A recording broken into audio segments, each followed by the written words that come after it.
ನಿದ್ರೆ ಬಾರದೆ ಹಾಸಿಗೆ ಮೇಲೆ ಹಾವಿನಂತೆ ಹೊರಡಾಡ್ತಿದ್ದ ಮೈಥಿಲಿ ಕಿಟಕಿ ತೆರೆದ್ಲು. ತಣ್ಣನೆ ಗಾಳಿ ರೆಪ್ಪನೆ ಬಂದು ಕೆನ್ನೆಗೆ ತಾಗಿ ಹೋಯ್ತು. ಮನೆ ಹಿಂಭಾಗದ ಹೊಲಗಳಿಂದ ಬರ್ತಿದ್ದ ಭತ್ತದ ಪೈರಿನ ವಾಸನೆ ಮನಸಾರೆ ಆಸ್ವಾದಿಸಿದ್ಲು. ಎಂಥ ವಾಸನೆ! ಮಣ್ಣಿನ ವಾಸನೆ ಬೆರೆತ ಆ ಪರಿಮಳವನ್ನು ಆಸ್ವಾದಿಸ್ತಾ ಗಾಳಿಗೆ ಅಲಿತಿದ್ದ ಪೈರಿನ ಸದ್ದನ್ನು ಕೇಳ್ತಾ ಆಕಾಶದಲ್ಲಿನ ಚಂದಮಾಮನ ನೋಡ್ತಿದ್ದಾಳೆ. ತಾನು ಇಲ್ಲಿ ಮನೆಯಲ್ಲಿರೋದು ಕನಸಿನಂತೆ ಅನ್ನಿಸ್ತಿದೆ. ಎಲ್ಲಿ ಹುಟ್ಟಿದೆ, ಎಲ್ಲಿ ಬೆಳೆದೆ, ತನ್ನ ಜೀವನ ಹೇಗೆ ತಿರುಗಿ ಇಲ್ಲಿಗೆ ಬಂತು ಎಂಬುದು ಕೆಲವು ಕ್ಷಣ ಅವಳ ಮೆದುಳಿನಲ್ಲಿ ಸಿನಿಮಾ ರೀಲಿನಂತೆ ಓಡ್ತು. ಯಾವಾಗಲೂ ಎದುರಿಗಿರೋರನ್ನ ಮೆಚ್ಚಿಸೋದಕ್ಕಾಗಿ ಬದುಕಿದ್ಲು. ಬಾಲ್ಯದಲ್ಲಿ ಅರ್ಜುನನ್ನ, ದೊಡ್ಡವಳಾದ್ಮೇಲೆ ಹಣಕ್ಕಾಗಿ ಮಾವನನ್ನ. ಆದರೆ ಈಗ ತಾನು ಸರ್ವಸ್ವವನ್ನು ಕಳೆದುಕೊಂಡಿದ್ದಾಳೆ. ಆದರೂ ತನ್ನ ನಗುವಿಗಾಗಿ ಒಬ್ಬನಿದ್ದಾನೆ, ಅವನೇ ವಿನಯ್. ತನ್ನಲ್ಲಿ ಏನೂ ಕಂಡು ಇಷ್ಟಪಟ್ಟ ಸೌಂದರ್ಯ ಅಂದರೆ ಈಗ ಅದಿಲ್ಲ. ಮಾನಸಿಕವಾಗಿ ಕುಗ್ಗಿ ಹೋದ್ಮೇಲೆ ದೈಹಿಕ ಸೌಂದರ್ಯ ಎಲ್ಲಿಂದ ಬರುತ್ತೆ? ದೇವ್ರು ಕೊಟ್ಟ ರೂಪ ನೋಡಿ ಇಷ್ಟು ದಿನ ತನ್ನದೇ ಅಹಂಕಾರ ಅಂತ ಮೆರೆದಿದ್ಲು. ಈಗ ಈ ಶರೀರದ ಮೇಲೆ ಅವಳಿಗೆ ಅಸಹ್ಯ ಹುಡ್ತಿದೆ. ಹೋಗಲಿ, ಹಣ ಇದೆಯೇ ಅಂದರೆ ತಾನು ತಿನ್ನೋ ಅನ್ನವನ್ನು ತಾನು ಸಂಪಾದಿಸ್ತಿಲ್ಲ. ಇನ್ನು ತನ್ನಲ್ಲಿ ಏನು ಕಂಡು ವಿನಯ್ ಇಷ್ಟಪಟ್ಟಿದ್ದಾನೆ? ನಿಜಕ್ಕೂ ಅವನು ಯಾವಾಗಲಿಂದ ಪ್ರೀತಿಸ್ತಾ? ಹೇಗಾದರೂ ತಿಳ್ಕೊಳ್ಬೇಕೆಂಬ ಕುತೂಹಲದಿಂದ ಹೊರಗೆ ಬಂದಳು. ಅಲ್ಲಿ ರಗ್ಗೊದ್ದು ಮಲಗಿದ್ದ ವಿನಯ್. ಹಾಸಿಗೆ ಜಾರಿ ಸೊಳ್ಳೆಗಳು ಕಚ್ತಾ ಇದ್ರು. ಅವಳಿಗಾಗಿ ಅವನ ರೂಮ್ನಲ್ಲಿ ಮಲಗದೆ ಹೀಗೆ ಹೊರಗೆ ಮಲಗಿದ್ದನ್ನು ನೋಡಿ ಮೈಥಿಲಿಗೆ ಪಾಪ ಅನ್ನಿಸ್ತು. ಪಕ್ಕದಲ್ಲಿದ್ದ ಸೊಳ್ಳೆ ಬತ್ತಿ ಡಬ್ಬಿ ತೆಗೆದು ಒಂದನ್ನು ಹಚ್ಚಿ ಮಂಚಿನ ಕೆಳಗಿಟ್ಲು. ಆ ವಾಸನೆಗೆ ವಿನಯ್ ಕಣ್ಣು ತೆರೆದ.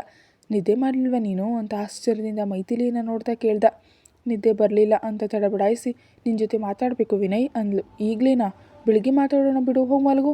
ಇಲ್ದಿದ್ರೆ ಅಲ್ಮೇರದಲ್ಲಿ ಪುಸ್ತಕಗಳಿವೆ, ತೆಗೆದು ಓದು, ನಿದ್ದೆ ಬರುತ್ತೆ. ಇಲ್ಲ, ನಿನ್ನ ಜೊತೆ ಮಾತಾಡಿದ್ರೆ ಹೊರತು ನನ್ನ ಮನಸ್ಸಿಗೆ ಶಾಂತಿ ಸಿಗಲ್ಲ. ಸರಿ ಹೇಳು ಅಂತ ಎದ್ದು ಕೂತ. ಹೀಗೆ ಮುಖ ಗಂಟು ಹಾಕೊಂಡು ಕೂತ್ರೆ ಮತ್ತೆ ಸ್ನಾನ ಮಾಡಬೇಕಾಗುತ್ತೆ ಅಂತ ಬೆದರಿಸ್ದ. ಅಬ್ಬಾ, ನಿಂಗೊಂದು ನಮಸ್ಕಾರ, ನನ್ನ ಬಿಟ್ಬಿಡು ಅಂತ ಗಬಗಬನೆ ನಗ್ತಾ ಹೊರಗೋಡಿದ್ಲು. ಬಟ್ಟೆ ಬದಲಿಸಿ ಸಿದ್ಧವಾಗಿ ಮಗಳನ್ನು ಎಬ್ಬಿಸ್ತಾ ಅರ್ಜುನ್. ತಂದೆಯ ಕುತ್ತಿಗೆಯನ್ನು ಅಪ್ಕೊಳ್ತಾ ಖುಷಿ. ನಾನಿನ್ನು ಮುಂದೆ ಹೀರಾ ಜೊತೆ ಮಲಗ್ತೀನಿ ಡ್ಯಾಡಿ ಅಂದ್ಲು. ಯಾಕೆ ಬೇಬಿ ಅಂದ ಪ್ರೀತಿಯಿಂದ ಬೆನ್ಸವರ್ತಾ. ನಾನು ದೊಡ್ಡವಳಾಗ್ತಿದ್ದೀನಲ್ವಾ, ನನಗೆ ಬೇರೆ ರೂಮ್ ಇರಬೇಕು ಅಂತ ಹೀರಾ ಹೇಳಿದ್ಲು. ಅವಳು ಒಬ್ಬಳೇ ಮಲಗ್ತಾಳೆ, ನಾನು ಜೊತೆಗಿದ್ದು ಚೆನ್ನಾಗಿರುತ್ತೆ. ಅವಳು ನನಗೆ ತುಂಬ ಕತೆಗಳನ್ನ ಹೇಳಿದಾಳೆ. ನನ್ನ ಮನೆ ಕೆಲಸದಲ್ಲಿ ಕೂಡ ಸಹಾಯ ಮಾಡ್ತಾಳಂತೆ. ಆಗ ಮಮ್ಮಿಗೆ ಸ್ವಲ್ಪ ವಿಶ್ರಾಂತಿ ಸಿಗುತ್ತೆ. ತಮ್ಮ ಅಥವಾ ತಂಗಿ ಬಂದರೆ ಮಮ್ಮಿಯವ್ರ ಜೊತೆ ಬ್ಯುಸಿ ಆಗ್ತಾರೆ. ಆಗ ನಾನು ನೋಡ್ಕೊಳ್ಳಲಾಗಲ್ಲ. ಅದಕ್ಕೆ ಇಂದಿನಿಂದ ಹೀರಾ ಜೊತೆ ಮಲಗ್ತೀನಿ, ಆಡ್ತೀನಿ ಮತ್ತು ಓದ್ತೀನಿ. ನೀನು ಓಕೆ ಅಲ್ವಾ? ನೀನು ನನ್ನ ಮಿಸ್ ಮಾಡ್ಕೊಳ್ತೀಯಾ ಅಂತ ಕೇಳಿದ್ಲು. ಮಿಸ್ ಮಾಡ್ಕೊಳ್ತೀನಲ್ವಾ? ನೀನು ನನ್ನ ಪಕ್ಕದಲ್ಲಿ ಇಲ್ದಿದ್ರೆ ನಿದ್ದೆ ಬರಲ್ಲ ಅಂತ ಬೇಬಿ ಫೇಸ್ ಮಾಡ್ಕೊಂಡು ಹೇಳ್ದ ಅರ್ಜುನ್. ರಾತ್ರಿ ನಿದ್ದೆ ಬರಲಿಲ್ವ ನಿಮಗೆ ಅಂತ ಕೇಳಿದ್ಲು ಖುಷಿ. ಇಲ್ಲಮ್ಮ, ನಿಮ್ಮ ಅಮ್ಮನ ಪಕ್ಕ ಮಲಗಿದ್ರೆ ಅಸ್ತಿತ್ವಕ್ಕೆ ನಿದ್ದೆ ಬರಲ್ಲ ಅಂದ್ಕೋ. ಅದೇ ನೀನಿದ್ರೆ ಹಾಯಾಗಿ ನಿದ್ದೆ ಬರುತ್ತೆ ಅಂದ. ಮತ್ತು ಹೇಗೆ? ನಾನು ಹೀರಾ ಜೊತೆ ಮಲಗಬೇಕು ಅಂದ್ಕೊಂಡಿದ್ದೀನಿ. ನಾನು ದೊಡ್ಡವಳಾಗ್ತಿದ್ದೀನಲ್ವಾ ಅಂತ ಜಾಣೆ ಅಂತ ಹೇಳಿದ್ಲು. ಹಾಗಾದರೆ ನಾನೊಂದು ಪ್ಲ್ಯಾನ್ ಹೇಳ್ತೀನಿ. ವಾರವಿಡೀ ಹೀರಾ ಜೊತೆ ಇರ್ಬೋದು. ಶನಿವಾರ ಮತ್ತು ಭಾನುವಾರ ಮಾತ್ರ ನನ್ನ ಹತ್ರ ಇರಬೇಕು, ಓಕೆನಾ ಅಂದ. ಈ ಐಡಿಯಾ ಚೆನ್ನಾಗಿದೆ, ನನಗೆ ಓಕೆ ಅಂದ್ಲು ಕಣ್ಣುಗಳಿಂದ ಹೊಳಪಿನೊಂದಿಗೆ. ಹಾಗಾದರೆ ಈ ವಾರದಿಂದಲೇ ಶುರು ಮಾಡೋಣ. ಮಮ್ಮಿ ಗುಡಿಗೆ ಹೋಗಬೇಕು ಅಂದಿದ್ದಾಳೆ ಅಂತ ಕೂಡಲೇ ನೀನು ಫ್ರೆಶ್ ಆಗಿದೆಯಾ? ಈಗ ನಾನು ಫ್ರೆಶ್ ಆಗ್ತೀನಿ ಡ್ಯಾಡಿ, ನಾನು ದೊಡ್ಡವಳಾಗಿದ್ದೀನಲ್ವಾ, ನಾನೇ ಸ್ನಾನ ಮಾಡಬಲ್ಲೆ ಅಂತ ಸುತ್ತಲೂ ನೋಡಿ ನನ್ನ ಬಟ್ಟೆಗಳನ್ನೆಲ್ಲ ಹೀರಾ ರೂಮ್ಗೆ ಶಿಫ್ಟ್ ಮಾಡು ಡ್ಯಾಡಿ ಅಂದ್ಲು. ನಾವು ಇಲ್ಲಿರೋದಿಲ್ಲ ಬೇಬಿ, ಇನ್ನು 10 ದಿನಗಳ ನಂತರ ಇಂಡಿಯಾಗೆ ಹೊರಟು ಹೋಗ್ತೀವಿ. ಅಲ್ಲಿ ನಿನಗೆ ಮತ್ತು ಹೀರಾಳಿಗೆ ಇಷ್ಟ ಆದಂತೆ ರೂಮ್ ರಿನೋವೇಟ್ ಮಾಡಿಸ್ತೀನಿ, ಓಕೆನಾ? ಓಕೆ ಡ್ಯಾಡಿ ಅಂತ ಕೆಳಗೆ ಓಡಿದ್ಲು ಖುಷಿ. ಸಿದ್ಧವಾಗಿ ಕೆಳಗೆ ಬಂದ ಅರ್ಜುನ್. ಅನ್ವಿಕಾ ಆಗಲೇ ಪೂಜೆ ಮುಗಿಸಿ ಆರತಿ ಬೆಳಗೋದನ್ನು ಕಂಡ. ಗಂಟೆ ಸದ್ದು ಕೇಳಿಸ್ತಿತ್ತು. ಅನ್ವಿಕಾ ಹಿಂದೆ ತಾಯಿಯ ಸೆರಗನ 2 ಕೈಗಳಿಂದ ಹಿಡ್ಕೊಂಡು ಕಣ್ಣು ಮುಚ್ಚಿ ನಿಂತಿದ್ದಾಳೆ ಖುಷಿ. ಅನ್ವಿಕಾಳ ಇನ್ನೊಂದು ಬದಿಯಲ್ಲಿ ಹೀರಾ ಗಂಟೆ ಹಿಡಿದಿದ್ದಾಳೆ. ಆ ಸುಂದರ ದೃಶ್ಯವನ್ನು ನೋಡ್ತಿದ್ದ ಅರ್ಜುನ್ ಮನಸ್ಸಿಗೆ ತೃಪ್ತಿ ಮತ್ತು ಹಾಯ್ ಅನ್ನಿಸ್ತು. ಮೊದಲು ಮಕ್ಕಳಿಬ್ಬರಿಗೂ ಆರತಿ ಬೆಳಗ್ಗೆ ಎದುರಿಗಿದ್ದ ಅರ್ಜುನನ್ನು ನೋಡ್ತಾ ಹೊರಬಂದು ಅವನಿಗೂ ಆರತಿ ತೋರಿಸಿದ್ಲು. ಮೊದಲು ಅನ್ವಿಕಾಳ ಕಣ್ಣುಗಳಿಗೆ ಆರತಿ ಎದ್ದಿದ್ದ. ಅವಳ ಕಣ್ಣುಗಳಲ್ಲಿ ಆನಂದದ ನೀರು ಮಿಂಚಿತು. ನನಗೂ ಕೂಡ ಅನ್ನುವಂತೆ ಅವನು ಮುಖ ಮುಂದೆ ಮಾಡ್ದ. ಆರತಿನ ಅವನ ಕಣ್ಣಿಗದ್ದಿ ಕಾಲು ಬೆರಳುಗಳ ಮೇಲೆ ನಿಂತು ಅರ್ಜುನ್ ಹಣೆ ಮೇಲೆ ಮುತ್ತಿಟ್ಲು ಅನ್ವಿಕಾ. ತುಂಬ ಪ್ರೀತಿ ಆ ಮುತ್ತಿನಲ್ಲಿ ಮತ್ತು ಅವಳ ಮುಖದಲ್ಲಿ ಕಾಣ್ತಿತ್ತು. ತುಂಬ ಸುಂದರವಾಗಿ ಕಾಣ್ತಿದೆ ಬೇಬಿ ಅಂತ ತುಂಟತನದಿಂದ ಹೇಳ್ದ. ಅವಳ ಮುಖ ಕೆಂದಾವರಿ ಅಂತ ಆಯಿತು. ಪ್ರಸಾದ ತಟ್ಟೆಯೊಂದಿಗೆ ಹೊರಗೆ ಬಂದವಳು ಮೊದಲು ತಾತಯ್ಯನವರಿಗೆ ನೀಡಿ ಅರ್ಜುನ್ ಹತ್ರ ಬಂದು ಗುಡ್ ಮಾರ್ನಿಂಗ್ ಮಾವ ಅಂತ ಸಿಹಿ ಪೊಂಗಲ್ ನೀಡಿದ್ಲು ಹೀರಾ. ಬೇಬಿ, ನನ್ನದೊಂದು ಆಸೆ ಇದೆ, ಈಡೇರಿಸ್ತೀಯಾ ಅಂತ ಮೊಣಕಾಲು ಊರಿ ಹೀರಾ ಮುಂದೆ ಕೂತು ಕೇಳ್ದ. ಏನು ಅಂದ್ಲು. ನನ್ನ ಡ್ಯಾಡಿ ಅಂತ ಕರಿತೀಯಾ ಅಂತ ಕೇಳ್ತಿರುವಾಗ ಅವನ ಎದೆ ಬಡಿತ ಜೋರಾಗಿತ್ತು. ತಲೆಯಲ್ಲಿ ಹೂವು ಮುಡಿದ್ಕೊಂಡು ಬರ್ತಿದ್ದ ಅನ್ವಿಕಾ ಅರ್ಜುನ್ ಮಾತಿಗೆ ಅಲ್ಲಿಯೇ ನಿಂತು ಬೆರಗಾಗಿ ನೋಡಿದ್ಲು. ಹೀರಾ ಕಣ್ಗಳಲ್ಲಿ ಹೇಳಲಾರದ ಸಂಭ್ರಮ. ಅವಳಿಗೂ ತುಂಬ ಅನಿಸ್ತಿತ್ತು ಮಾವ ಅಂದೆ ಡ್ಯಾಡಿ ಅಂತ ಕರಿಬೇಕು ಅಂತ. ಆದರೆ ಆ ಕರೆಯು ತುಟಿವರೆಗೆ ಬಂದು ನಿಲ್ತಿತ್ತು. ಆ ಕರೆಯು ಕೇವಲ ಖುಷಿಗೆ ಮಾತ್ರ ಸ್ವಂತ ಅಲ್ವೇ ಎಂಬ ಆಲೋಚನೆ ಅವಳ ಮನಸ್ಸಿನಲ್ಲಿ ಎಲ್ಲೋ ಉಳಿದುಬಿಟ್ಟಿತ್ತು. ಹೀರಾ ತಕ್ಷಣ ಖುಷಿಯನ್ನು ನೋಡಿದ್ಲು. ಅವಳು ತಾತನ ಜೊತೆ ಆಡ್ತಿದ್ಲು. ಹೀರಾಳ ಮನಸ್ಸಿನ ಆಲೋಚನೆಯ ಗ್ರಹಿಸಿದವನಂತೆ ಖುಷಿಯನ್ನು ಕರೆದ ಅರ್ಜುನ್, ಎಸ್ ಡ್ಯಾಡ್ ಅಂತ ಜಿಗಿಯುತ್ತಾ ಬಂದು ಡ್ಯಾಡಿ ಮಡಿಲಲ್ಲಿ ಕೂತ್ಲು. ಹೀರಾ ನನ್ನ ಡ್ಯಾಡಿ ಅಂತ ಮಮ್ಮಿಯನ್ನು ಮಮ್ಮಿ ಅಂತ ಕರೆದ್ರೆ ನಿನಗೇನಾದರೂ ಅಭ್ಯಂತರ ಇದೆಯಾ ಬೇಬಿ ಅಂದ. ನಿಜಕ್ಕೂ ಇಲ್ಲ ಡ್ಯಾಡಿ. ಅವಳಿಗೆ ಅಪ್ಪ ಅಮ್ಮ ಇದ್ದು ನಿನ್ನ ಡ್ಯಾಡಿ ಅಂದರೆ ನಾನು ಒಪ್ತಿರ್ಲಿಲ್ಲ. ಆದರೆ ಅವಳಿಗೆ ಅಮ್ಮ ಅಪ್ಪ ಇಲ್ವಲ್ಲ, ದೇವರ ಹತ್ರ ಹೋಗಿದ್ದಾರೆ ಅಂತ ಮಮ್ಮಿ ಹೇಳಿದಾಳೆ ಹೀರಾಳನ್ನು ನೋಡಿ. ಇದಕ್ಕಾಗಿ ನೀನು ನನ್ನ ಪರ್ಮಿಷನ್ ಕೇಳ್ತಿದ್ಯಾ? ನಿನ್ನ ರೂಮ್ನಲ್ಲಿ ನನಗೆ ಜಾಗ ಕೊಟ್ಟಿದ್ಯಾ? ಎಷ್ಟು ಕತೆಗಳನ್ನ ಹೇಳ್ತಿದ್ಯಾ? ರಾತ್ರಿ ಹೇಳಿದ ರಾಣಿ ರುದ್ರಮಾದೇವಿ ಕತೆ ತುಂಬ ಚೆನ್ನಾಗಿತ್ತು. ಅಂಥ ಕತೆ ನಂಗೆ ದಿನ ಹೇಳಬೇಕು. ಹಾಗಿದ್ರೆ ನೀನು ಡ್ಯಾಡಿನ ದಿನ ಕರಿಬಹುದು ಅಂದ್ಲು ಖುಷಿ. ಓಕೆ ಹೇಳ್ತೀನಿ ಅಂತ ಆನಂದದ ಕಣ್ಣೀರನೊಂದಿಗೆ ಒಪ್ಪಂದ ಮಾಡಿಕೊಂಡ್ಳು ಹೀರಾ. ಹೀರಾ ಖುಷಿಯನ್ನು ಎತ್ಕೊಂಡು ಮುತ್ತು ನೀಡುತ್ತಾ ಥ್ಯಾಂಕ್ ಯು ಹೇಳಿ ಅಳ್ತಿದ್ರೆ, ಹೀಗತ್ರ ನಾನು ನಿನ್ನ ಡ್ಯಾಡಿ ಅಂತ ಕರೆಯಲು ಒಪ್ಪಲ್ಲ ಅಂದ್ಲು ಖುಷಿ. ತಕ್ಷಣ ಕಣ್ಣೊರೆಸ್ಕೊಂಡು ಅರ್ಜುನನ ಹತ್ತಿರ ಕೆಳೆದಪ್ಕೊಳ್ತಾ ಥ್ಯಾಂಕ್ ಯು ಡ್ಯಾಡ್ ಅಂದ್ಲು. ಅವನ ಮನಸ್ಸು ಪರವಶವಾಯಿತು. ಹೀರಾ ಅನ್ವಿಕಾಳ ರಕ್ತ ಅಲ್ತಿದ್ರು ಅವಳು ಅರ್ಜುನ ರಕ್ತವೇ ಅಷ್ಟೇ. ಮಕ್ಕಳಿಬ್ಬರ ಜೊತೆ ಅರ್ಜುನನ್ನು ನೋಡ್ತಾ ಗೋಡೆಗೊರಗೆ ನಿಂತುಬಿಟ್ಲು ಅನ್ವಿಕಾ. ಅವಳ ಕಣ್ಣಲ್ಲಿ ಹೇಳಲಾರದ ಆನಂದ. ಇಂತಹ ಪತಿ, ಇಂತಹ ಕುಟುಂಬ ಸಿಗೋದಕ್ಕೆ ಎಷ್ಟು ಜನ್ಮದ ಪುಣ್ಯ ಮಾಡಿರಬೇಕು. ತಕ್ಷಣ ದೇವರ ಕೋಣೆಗೆ ಹೋಗಿ ಮೊಣಕಾಲೂರಿ ಸ್ವಾಮಿ ಕೋಟಿ ಕೋಟಿ ಧನ್ಯವಾದವನ್ನು ಅರ್ಪಿಸಿದ್ಲು. ಮಮ್ಮಿ ಗುಡಿಗೆ ಹೋಗಬೇಕು ಅಂದೆ ಅಲ್ವಾ, ಮತ್ತು ಒಳಗೆ ಹೋಗಿದೆಯಾ ಅಂತ ಹೊರಗಿನಿಂದ ಖುಷಿ ಕರಿತಿದ್ದಾಗ ಕಣ್ಣು ಒರೆಸ್ಕೊಂಡು ಪೂಜಾ ಸಾಮಗ್ರಿಗಳನ್ನ ಬುಟ್ಟಿಯಲ್ಲಿ ಜೋಡಿಸ್ಕೊಂಡು ಬಂದ್ಲು. ಎಲ್ಲರೂ ಸೇರಿ ಗುಡಿಗೆ ಹೋದರು. ಪ್ರದಕ್ಷಿಣೆ ಮುಗಿಸಿ ಗುಡಿಯೊಳಗೆ ಹೋಗ್ತಿದ್ದಾಗ ಅಲ್ಲಿ ಲಕ್ಷ್ಮೀಪತಿ, ಸ್ವರಾಜನ್, ಹರ್ಷ, ಅವನ ತಂದೆ ರವಿಕಿರಣ್ ಮತ್ತು ತಾಯಿ ರೇಷ್ಮಾ ಕಾಣಿಸಿದ್ರು. ಟಾರ್ಚ್ ಆರಿಸು ವಿನಯ್, ಬೆಣ್ಣೆನಗೆಯ ಬೆಳಕೇ ಸಾಕು ಅಂದ್ಲು ಮೈಥಿಲಿ. ಅವಳ ಮಾತಿನಲ್ಲಿ ಮೊದಲಿನ ಹಠ ಅಥವಾ ಅಹಂಕಾರ ಇರಲಿಲ್ಲ. ತುಂಬ ಸಮಾಧಾನವಾಗಿತ್ತು. ಹೇಳು, ಏನು ಮಾತಾಡಬೇಕು ಅಂದ ವಿನಯ್. ನನ್ನಲ್ಲಿ ಏನು ಕಂಡು ಪ್ರೀತಿಸ್ತೆ ಅಂತ ನೇರವಾಗಿ ಕೇಳಿದ್ಲು. ನಿನ್ನನ್ನು ನೋಡದೇ ಪ್ರೀತಿಸ್ತೆ ಮೈಥಿಲಿ. ಸುಳ್ಳು ಹೇಳಬೇಡ. ಒಬ್ಬ ಮನುಷ್ಯನ ನೋಡದೆ ಹೇಗೆ ಪ್ರೀತಿಸೋದಕ್ಕೆ ಸಾಧ್ಯ? ನಾನು ಪ್ರೀತಿಸ್ತೆ. ನಿನ್ನ ಮೊದಲ ಬಾರಿ ರಸ್ತೆಯಲ್ಲಿ ಭಿಕ್ಷುಕರಿಗೆ ಹಣ್ಣು ಮತ್ತು ಬಟ್ಟೆ ಹಂಚ್ತಿದ್ದಾಗ ನೋಡಿದೆ. ಅಂದು ನೀನು ಹಳದಿ ಮತ್ತು ಹಸಿರು ಬಣ್ಣದ ಲಂಗಾದಾವಣಿಯಲ್ಲಿ ಸಿದ್ಧವಾಗಿದ್ದೆ. ಅತ್ತ ತಿರುಗಿದ ನಿನ್ನ ಮುಖ ನನಗೆ ಕಾಣಿಸ್ಲಿಲ್ಲ. ಆದರೆ ನೀನು ನೀಡ್ತಿದ್ರೆ ಅವ್ರು ಎಷ್ಟು ಆಸೆಯಿಂದ ಆಶೀರ್ವದಿಸ್ತಿದ್ರು ಅಂತ ಕಂಡೆ. ನೀನು ಶ್ರೀಮಂತಳೋ ಬಡವಳೋ ಅಂತ ಯೋಚಿಸಲಿಲ್ಲ. ಆದರೆ ಅಂದು ನೀನು ನನ್ನ ಕಣ್ಣಿಗೆ ಮಾತ್ರ ಅಲ್ಲ, ನನ್ನ ಹೃದಯಕ್ಕೂ ಹತ್ತಿರ ಆದೆ. ನಿನ್ನನ್ನು ಹಿಂಬಾಲಿಸ್ದೆ. ನಿನ್ನ ಬಗ್ಗೆ ವಿಚಾರಿಸಿದಾಗ ನೀನು ಚಂದ್ರಮೌಳಿಯವರ ಸೋದರ ಸೊಸೆ ಅಂತ ಅವ್ರ ಮನೆಯಲ್ಲಿ ಇರ್ತಿದೆಯಾ ಅಂತ ತಿಳಿಯಿತು. ಅರ್ಜುನನಿಗೆ ಮಾವನ ಮಗ, ಅವನ ಮೇಲೆ ನಿನಗೆ ವಿಪರೀತ ಪ್ರೀತಿ ಇರೋದನ್ನು ಗಮನಿಸಿದೆ. ನೀನೇ ನನ್ನ ಮೊದಲ ಪ್ರೀತಿ ಎಂಬ ಭಾವನೆ ನನ್ನಿಂದ ಹೋಗಲಿಲ್ಲ. ನಾನು ಅದೇ ಕಾಲೇಜಿನಲ್ಲಿದ್ದೆ. ಆದರೆ ನೀನು ನನ್ನನ್ನು ಗಮನಿಸಲಿಲ್ಲ. ನನ್ನಂಥ ಸಾಮಾನ್ಯನನ್ನು ನಿನ್ನ ಕಣ್ಣೆತ್ತು ನೋಡೋದಿಲ್ಲ ಅಂತ ನನಗೆ ಗೊತ್ತಿತ್ತು. ವಿನಯ್ ಹೇಳ್ತಿದ್ರೆ ಮೈಥಿಲಿಯ ಹೆಜ್ಜೆಗಳು ನಿಂತವು. ವಿನಯ್ ಅಂತ ಕರಿತಿದ್ದ ಅವಳ ಮನಸ್ಸು ನೋವಿನಿಂದ ನರಳಿತು. ಸಾರಿ, ನಿನ್ನನ್ನು ನೋಯಿಸ್ಬೇಕು ಅಂತಲ್ಲ, ಆದರೆ ಅಂದಿನ ಪರಿಸ್ಥಿತಿ ಆಗಿತ್ತು. ಈಗಿನ ಪರಿಸ್ಥಿತಿ, ನೀನು ಕನಿಷ್ಠ ಕೆಲಸ ಮಾಡಿ ಹಣ ಸಂಪಾದಿಸ್ತಿದೆಯಾ? ನಿನಗೆ ಅಂತ ಒಂದು ಮನೆ ಇದೆ, ಜೀವ ನೀಡೋ ತಾಯಿ ಮತ್ತು ತಂಗಿ ಇದ್ದಾರೆ. ಆದರೆ ನನಗೆ ಯಾರಿದ್ದಾರೆ? ಸತ್ಯ ತಿಳಿದ್ರೆ ನಮ್ಮ ಅಮ್ಮ ಕೂಡ ನನ್ನ ಹತ್ರ ಸೇರಿಸಲ್ಲ. ಮೊಣಕಾಲೂರಿ ಮುಖವನ್ನು ಕೈಗಳಲ್ಲಿ ಮರೆಮಾಚಿ ಹೇಳೋದಕ್ಕೆ ಶುರು ಮಾಡಿದ್ಲು ಮೈಥಿಲಿ. ಸ್ವಲ್ಪ ಹೊತ್ತಿನಲ್ಲಿ ಅದು ತೀವ್ರವಾಗಿ ಹುಚ್ಚಿಯಂತೆ ಅರ್ಚತೊಡಗಿದ್ಲು. ಮೈಥಿಲಿ ಮೈಥಿಲಿ ಎಂದ ತಕ್ಷಣ ಅವಳನ್ನ ಹಿಡ್ಕೊಂಡು ಬೆನ್ಸವರಿ ಶಾಂತ ಆಗುವಂತ ಸಮಾಧಾನ ಪಡಿಸ್ತಾ ವಿನಯ್. ಅವಳನ್ನು ಎತ್ಕೊಂಡು ಮನೆಗೆ ಕರೆದೊಯ್ದು ಹಾಸಿಗೆ ಮೇಲೆ ಮಲಗಿಸಿ ಕೆನ್ನೆ ತಟ್ಟಿ ಎಬ್ಸಿ ನೀರು ಕುಡಿಸ್ತಾ. ಮೈಥಿಲಿ ಇನ್ನೂ ಹಾಗೆ ನೋಡ್ತಿದ್ರೆ ಆಗ ಹೋಗಿದ್ದನ್ನು ನೆನೆದು ಮತ್ತೆ ಅಳೋದಾ? ನಿನಗೆ ತುಂಬ ಹಸುವಾಗಿದೆ ಅಲ್ವಾ? ಮಲಗಿದವನನ್ನು ಎಬ್ಸಿ ಹೊರಗೆ ಕರ್ಕೊಂಡು ಹೋಗಿ ಕೊನೆಗೆ ಎತ್ಕೊಂಡು ಬರುವಂತೆ ಮಾಡಿದೆ ಅಂತ ಕಿಚಾಯಿಸ್ತಾ. ಸಾರಿ, ಇನ್ನು ಮುಂದೆ ಎಂದೂ ನಿನ್ನ ತೊಂದರೆಗೊಳಿಸೋದಿಲ್ಲ ಅಂತಿದ್ರೆ ಅವಳ ಕೈ ಹಿಡಿದು ವೇಗವಾಗಿ ತನ್ನ ಹತ್ರ ಸೆಳ್ಕೊಂಡ. ಮೈಥಿಲಿ ಮತ್ತು ವಿನಯ್ ನಡುವೆ ಕೇವಲ 1 ಇಂಚಿನಷ್ಟು ಅಂತರ ಇತ್ತು. ಒಬ್ಬರ ಉಸಿರು ಇನ್ನೊಬ್ಬರ ಮುಖಕ್ಕೆ ತಗಲ್ತಿತ್ತು. ನೀನೇನಾದರೂ ಹೀಗೆ ಸನ್ಯಾಸಿಯಂತೆ ಮಾತಾಡಿದ್ರೆ ಹೇಳದೆ ಕೇಳದೆ ನಿನ್ನ ಕೂತ್ಗೆ ತಾಳಿ ಕಟ್ಬಿಡ್ತೀನಿ. ನಿನ್ನ ಅನುಮತಿಯೂ ನನಗೆ ಬೇಡ. ನೀನೇ ಹೇಳಿದೆಯಲ್ಲ ನಿನಗೆ ಮುಂದೆ ಹಿಂದೆ ಯಾರೂ ಇಲ್ಲ ಅಂತ. ಅದೇ ಧೈರ್ಯದಲ್ಲಿ ನಾನು ನಿನ್ನ ಏನು ಮಾಡಿದ್ರೂ ಯಾರೂ ಕೇಳೋರಿಲ್ಲ. ನೀನು ಹಾಗೆ ಮಾಡಲಾರೆ ವಿನಯ್ ಅಂತ ಸಣ್ಣಗೆ ನಕ್ಕದ್ಲು. ಏನೂ ನೀನು ನಂಬಿಕೆ? ಹಾಗೆ ಮಾಡೋನಾಗಿದ್ದರೆ ಅಪಾರ್ಟ್ಮೆಂಟ್ನಲ್ಲಿ ನನ್ನ ಜೊತೆ ಇಷ್ಟು ದಿನ ಒಬ್ಬನೇ ಇದ್ದೆ. ಒಂದೇ ಒಂದು ಬಾರಿ ನೀನು ಹದಿಮೀರಿ ನಡೀಲಿಲ್ಲ. ಕನಿಷ್ಠ ನಿನ್ನ ದೃಷ್ಟಿಯಲ್ಲಿ ಕೂಡ ಕೆಟ್ಟ ಭಾವನೆ ಇರಲಿಲ್ಲ. ನೀನು ಅಪರಂಜಿ, ಚಿನ್ನದಂಥವನು. ನಾನೆಂಥವಳು ಅಂತ ತಿಳಿದಿದ್ರು ನನ್ನ ಪ್ರೀತಿಸ್ದೆ. ನಾನು ಎಷ್ಟು ತಪ್ಪು ಮಾಡಿದ್ರು ಇನ್ನು ನನ್ನ ಪ್ರೀತಿಯಿಂದ ಹತ್ತಿರ ಸೇರಿಸಿದ್ಯಾ. ನಾನು ಇಷ್ಟ ಇಲ್ಲದೆ ನೀನು ಏನೂ ಮಾಡಲಾರೆ ಎಂಬ ಭರವಸೆ ನನಗಿದೆ ಅಂದ್ಲು. ಅರೆನಗೆಯ ಮುಖದೊಂದಿಗೆ ನೋಡಿದ ವಿನಯ್ ಸ್ವಲ್ಪ ಮುಂದೆ ಬಾಗಿ ಮೈಥಿಲಿಯ ಹಣೆ ಮೇಲೆ ಮುತ್ತಿಟ್ಟ. ಅದೊಂದು ಅಪರೂಪದ ಭಾವನೆಗೊಳಗಾದ ಮೈಥಿಲಿ ಕಣ್ಣು ಮುಚ್ಚಿ ಅನುಭವಿಸಿದ ತಕ್ಷಣ ದೂರ ಸರಿದ್ಲು. ಅವಳ ನಾಚಿಕೆನ ಗಮನಿಸಿ ಕಷ್ಟಪಡಿಸಲು ಇಷ್ಟ ಇಲ್ಲದೆ ಬಾಗಿಲು ಹಾಕ್ಬೇಡ, ನೀನು ನನಗೆ ಕಾಣ್ತಿರ್ಬೇಕು ಅಂದ. ಯಾವುದಾದ್ರೂ ಅವಘಡ ಮಾಡ್ಕೊಳ್ಬಹುದೇನೋ ಎಂಬ ಆತಂಕ ಅವನಿಗೆ. ಲೈಟ್ ಆಫ್ ಮಾಡಿ ಆಲ್ಗೋದ ವಿನಯ್ ಮೈಥಿಲಿ ಕಾಣುವಂತೆ ತನ್ನ ಹಾಸಿಗೆಯನ್ನು ಸರಿಯಾಗಿಸಿ ಮಲಗಿದ. ಅತ್ತ ತಿರುಗಿ ಮಲಗಿದ್ದ ಮೈಥಿಲಿಯ ಭುಜಗಳು ಸಣ್ಣಗೆ ಅಲುಗಾಡ್ತಿದ್ವು. ಅವಳು ಅಳುತ್ತಿದ್ದಾಳೆ ಎಂಬುದು ಅವನಿಗೆ ಅರ್ಥ ಆಗ್ತಿದ್ರೆ ಏನೂ ಮಾಡಲಾಗದೆ ಅಸಹಾಯಕನಾಗಿ ನೋಡ್ತಿದ್ದ. ಹೆಣ್ಮಗಳು ಎಷ್ಟೇ ಧೈರ್ಯವಂತಳಾಗಿದ್ದರೂ ಇಂಥ ವಿಷಯಗಳಲ್ಲಿ ಆತ್ಮವಿಶ್ವಾಸ ಕಳ್ಕೊಳ್ಳೋದು ಸಹಜ ಅಂದ್ಕೊಂಡು ಅವಳು ಮಲಗಿದಾಳೆ ಅಂತ ತಿಳಿದ ಮೇಲೆ ತಾನು ನಿದ್ದೆಗೆ ಜಾರ್ದ. ಎಲ್ಲರೂ ಸೇರಿ ಗುಡಿಗೆ ಹೋದರು. ಪ್ರದಕ್ಷಿಣೆ ಮುಗಿಸಿ ಗುಡಿಯೊಳಗೆ ಹೋಗುವಾಗ ಲಕ್ಷ್ಮೀಪತಿ, ಸ್ವರಾಜ್ಯಂ, ಹರ್ಷ, ಅವನ ತಂದೆ ರವಿಕಿರಣ್ ಮತ್ತು ತಾಯಿ ರೇಷ್ಮಾ ಕಾಣಿಸಿದ್ರು. ಅನ್ವಿಕಾ ಮತ್ತು ಅರ್ಜುನನ್ನ ನೋಡಿದ ಕೂಡಲೇ ಸ್ವರಾಜ್ಯಂ ಅವರು ಹತ್ತಿರ ಬಂದರು.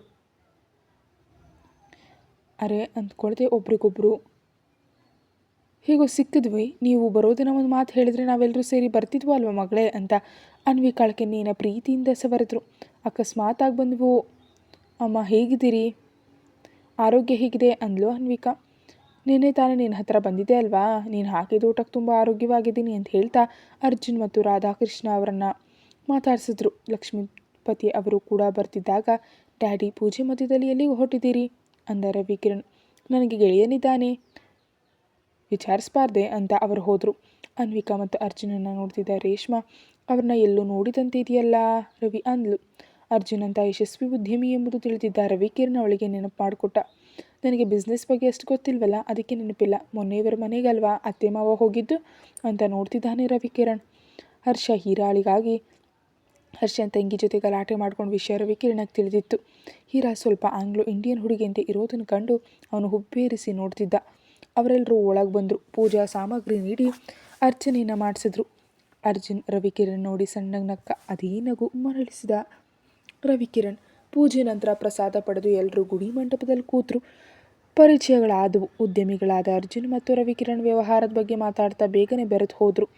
ರೇಷ್ಮಾ ಅನ್ವಿಕಾಳನ್ನು ಸುಮ್ಮನೆ ಹೆಸರಿಗೆ ಮಾತ್ರ ಮಾತಾಡಿಸಿದ್ಲು. ರೇಷ್ಮಾಳದು ತನ್ನ ಅಂತಸ್ತಿನವರಿದ್ದರೆ ಮಾತ್ರ ಮಾತನಾಡೋ ಗುಣ, ಆದರೆ ಅದನ್ನು ಹೊರಗೆ ತೋರ್ಪಡಿಸೋದಿಲ್ಲ.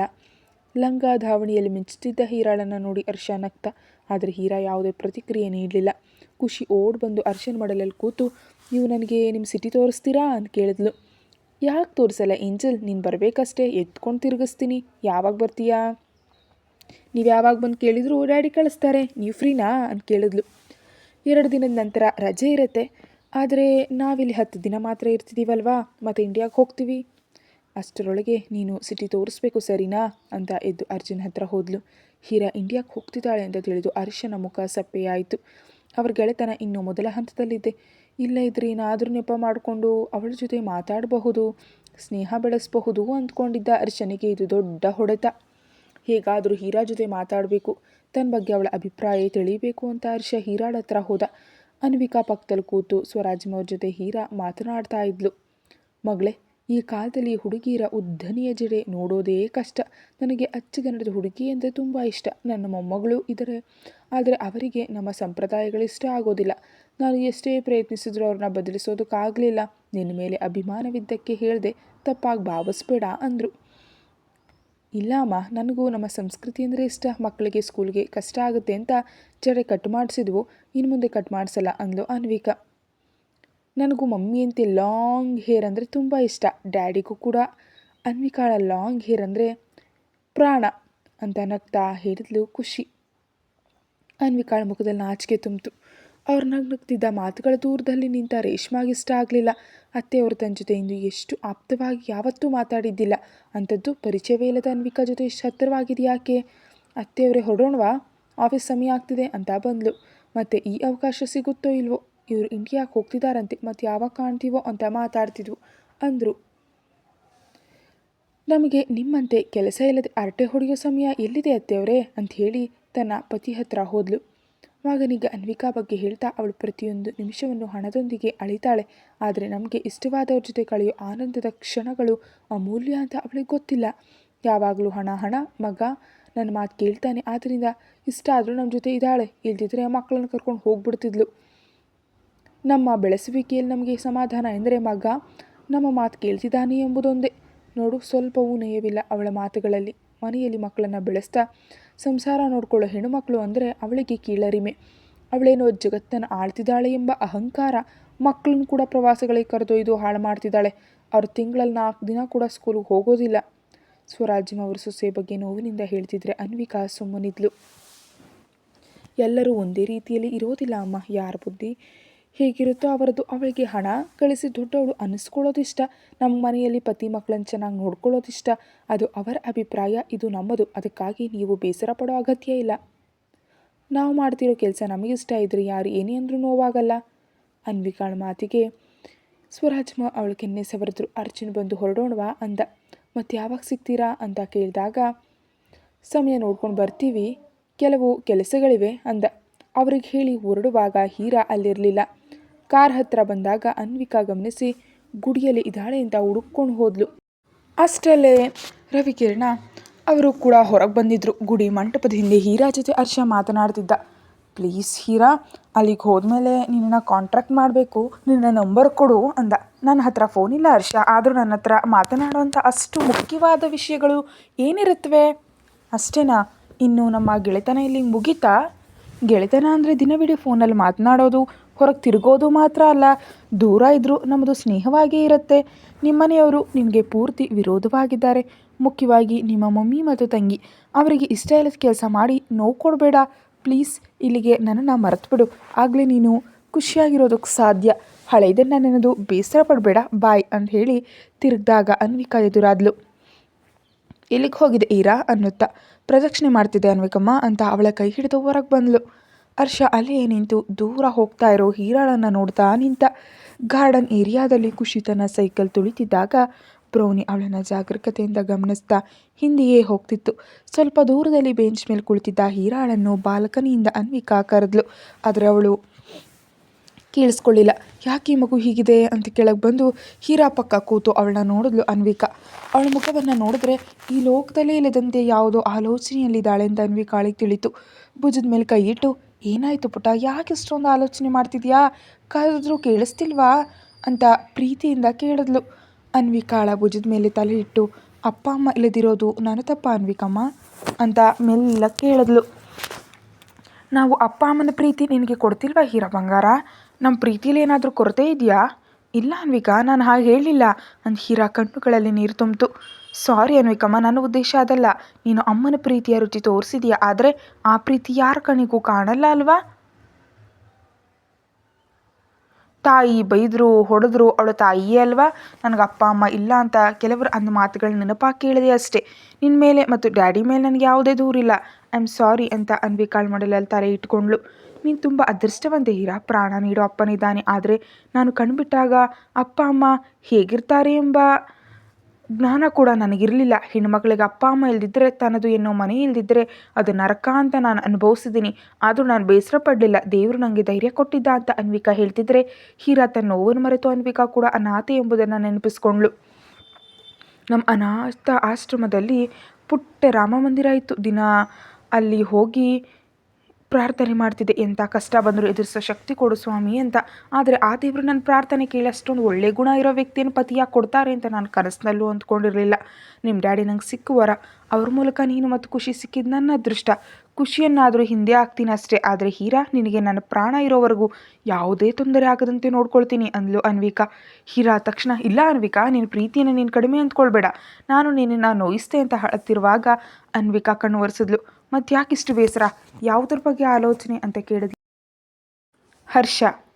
ಹರ್ಷನಾ? ಅವನ ಬಗ್ಗೆ ಏನಾಯಿತು? ಅವನಿಗೆ ನನ್ನ ಗೆಳೆತನ ಬೇಕಂತೆ. ಆದರೆ ಅವ್ರ ಮಮ್ಮಿಗೆ ನನ್ನನ್ನು ಕಂಡ್ರೆ ಕೀಳರಿಮೆ. ನಮ್ಮ ನಡುವಿನ ವ್ಯತ್ಯಾಸವನ್ನು ಅವರು ತೋರಿಸ್ತಿದ್ರೆ ಸ್ನೇಹ ಮಾಡೋದು ಹೇಗೆ ಅನ್ವಿಕಮ್ಮ? ಹರ್ಷ ಅಂದರೆ ನಿನಗಿಷ್ಟನಾ ಗೆಳೆಯನಾಗಿ? ನನ್ನ ಜೀವನದಲ್ಲಿ ನನಗೆ ಸಿಕ್ಕಿದ ಒಬ್ಬನೇ ಸ್ನೇಹಿತ ಅವನು. ಅವನಿಗೆ ನಾನು ಯಾಕೆ ಇಷ್ಟವೋ ಗೊತ್ತಿಲ್ಲ ಅನ್ವಿಕಾ. ಆದರೆ ಹೀರಾ ಮನಸ್ಸಿನ ಸಂಘರ್ಷ ಅರ್ಥ ಮಾಡ್ಕೊಂಡ ಅನ್ವಿಕಾ, ನೀನು ಅವನಿಂದ ದೂರ ಇದೆಯಾ ಅಷ್ಟೇ ಬಂಗಾರ. ನಾವೆಲ್ಲ ಒಂದೇ ಭೂಮಿಯಲ್ಲಿದ್ದೀವಿ. ದೂರ ಇದ್ದರೂ ಗೆಳೆತನ ನಿಜವಾಗಿದ್ರೆ ಮತ್ತೆ ಸಿಗ್ತೀರಿ. ಈ ಬೇಸರ ಬಿಡು. ಡ್ಯಾಡಿ ಹೇಳಿ ಹರ್ಷನನ್ನು ಇಲ್ಲಿ ಕರೆಸ್ಲೇ ಅಂದ್ಲು. ಬೇಡ ಬೇಡ, ನಾನು ಅವನ್ನ ನೋಡಬೇಕು ಅಂದ್ಕೊಳ್ತಿಲ್ಲ. ನಾವು ಮತ್ತೆ ಭೇಟಿಯಾಗೋ ದಿನಕ್ಕಾಗಿ ಕಾಯ್ತೀನಿ. ಆದರೆ ಡ್ಯಾಡಿಗೆ ಇವೆಲ್ಲವನ್ನ ಹೇಳಬೇಡ. ಯಾಕೆ? ಅನ್ವಿಕಾ ನಕ್ಕದ್ಲು. ನಾನು ಕೇಳದಿದ್ರು ನನ್ನ ಮನಸ್ಸಿನಲ್ಲಿ ಏನಿದೆ ಅಂತ ಅವ್ರಿಗೆ ಗೊತ್ತಾಗುತ್ತೆ. ಕೂಡಲೇ ಅವನನ್ನು ಇಲ್ಲಿಗೆ ಕರೆತರ್ತಾರೆ. ಅಷ್ಟು ಇಷ್ಟ ಅವರಿಗೆ ನೀನು. ಇಷ್ಟರಲ್ಲಿ ಓಡ್ತಾ ಬಂದು ಖುಷಿ ಅವರ ಮುಂದೆ ನಿಂತು ಗಂಭೀರವಾಗಿ ನೋಡ್ತಿದ್ಲು. ಯಾಕಷ್ಟು ಕೋಪ ಅಂತ ಅನ್ವಿಕಾ ಕೇಳಿದ್ಲು. ಇಷ್ಟೊತ್ತಿನಿಂದ ನಾನು ಕೂಗ್ತಿದ್ರು ನನ್ನ ಸೈಕ್ಲಿಂಗ್ ನೋಡಲೇ ಇಲ್ಲ. ನನ್ನನ್ನು ಯಾರೂ ಕೇರ್ ಮಾಡಲ್ಲ, ಐ ಹೇಟ್ ಯು ಬೋತ್ ಅಂತ ಕೋಪದಿಂದ ಹೋಗ್ತಿದ್ದಾಗ ಈರಾ ಓಡ್ ಹೋಗಿ ಅವಳನ್ನು ಎತ್ಕೊಂಡ್ಳು. ಅಬ್ಬಾ, ಮನೆಯಲ್ಲಿ ಒಬ್ರಿಗಿಂತ ಒಬ್ಬರು ಹಠಮಾರಿಗಳು, ಇವರ ಜೊತೆ ಸಂಸಾರ ಮಾಡೋದು ಸಾಮಾನ್ಯ ವಿಷಯ ಅಲ್ಲ ಸ್ವಾಮಿ ಅಂತ ನಿಟ್ಟುಸಿರು ಬಿಡ್ತಾ ಮಗಳ ಮುನಿಸು ತಣಿಸಲು ಅನ್ವಿಕಾ ಹೊರಟ್ಲು. ಕತೆ ಮುಂದುವರಿಯುತ್ತೆ. Thank you for watching.